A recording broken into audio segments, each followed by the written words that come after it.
Bonjour à toutes et à tous, bienvenue chez vous sur la chaîne Yahoo. La chaîne Yahoo vous a habitué toujours avec de la nouveauté et de l'exclusivité. Aujourd'hui, notre sujet concerne ce petit appareil qui est en face de nous, qui est vraiment utile. Mais avant de parler de l'efficacité de cet appareil, on va parler c'est quoi le problème. Le sujet du jour, c'est la désactivation de anti-démarrage. Le anti-démarrage, c'est que la voiture n'arrive pas à démarrer pour une simple raison.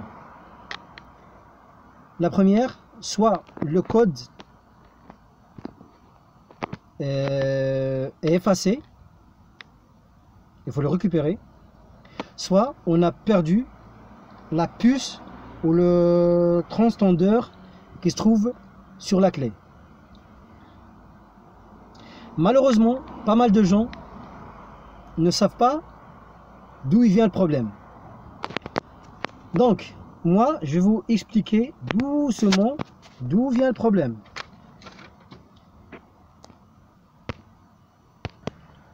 Et là, on va se diriger vers le problème.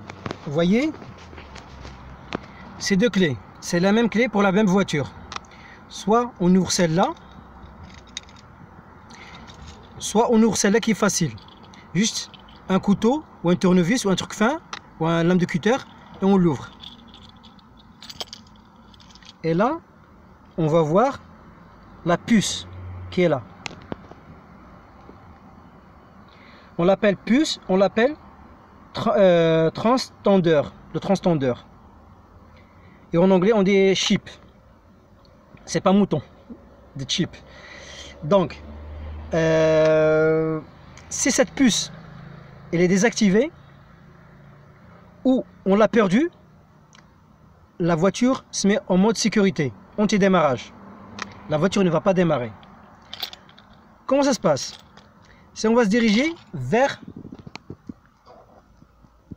le Neumann où on met le contact, il y a un lecteur qui va lire le code de la puce. Si cette puce elle n'est pas lisible par rapport à ici, la voiture ne démarrera pas. Donc, on doit vérifier si la puce est à sa place. Si elle est à sa place, ça veut dire le système anti-démarrage est activé. Il faut le désactiver. Pour le désactiver, heureusement, ils ont créé cette petit appareil qui est vraiment impeccable. Ce modèle marche avec, on peut l'utiliser sur tous les modèles OBD, modèle VAG, VAG, entre guillemets, toutes les voitures allemandes ou contact avec la fabrication allemande, comme la Seat ou Skoda. On a Audi, Skoda, Mercedes, Volkswagen, Opel, etc. Et normalement, vous avez un listing de toutes les pièces, les voitures qui sont compatibles avec.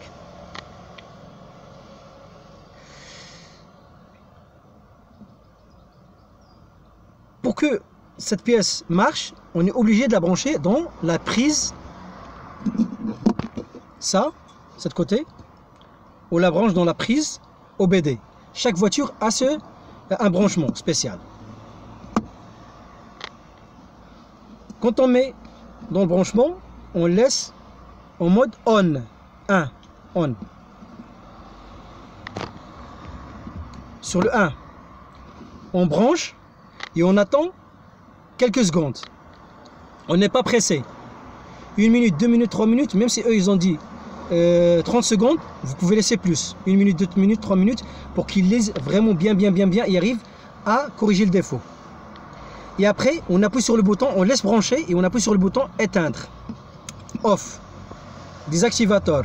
Là, il va redésactiver le système anti-démarrage. Ça prend quelques minutes. Et après, la voiture est disponible pour rouler. Une remarque. Comment on sait que notre voiture elle est en mode activation anti-démarrage? Sur le tableau de bord, soit il va afficher une clé soit va écrire anti-démarrage ou oui, deactivate. Ça va écrire deactivate anti-démarrage. Autre chose, quand là, il va finir de lire, au début ça va clignoter un petit peu. Doucement, chaque 10 secondes, il va clignoter. Et après, il va clignoter rapidement. Ça veut dire qu'il a réussi à lire le code. Et là, on peut désactiver. Quand vous finissiez, je vous conseille de enlever cette pièce et la éloigner de la voiture, gardez-la chez vous à la maison. Pour une simple raison.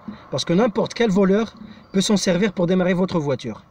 Et là, vous pouvez perdre l'assurance. Parce que l'assurance ne rembourse pas des voitures qui n'étaient pas dommagées, qui n'étaient pas vraiment saccagées. Donc, je vous conseille d'éviter de laisser dans la voiture parce que si les voleurs tombent sur ça, malheureusement, il a deux côtés, côté positif, côté négatif. Le côté négatif, malheureusement, si les voleurs tombent sur ça, eh ben, vous risquez de perdre votre voiture. Avant de partir, je vous invite à liker, à partager et de s'abonner. Merci à vous et à bientôt.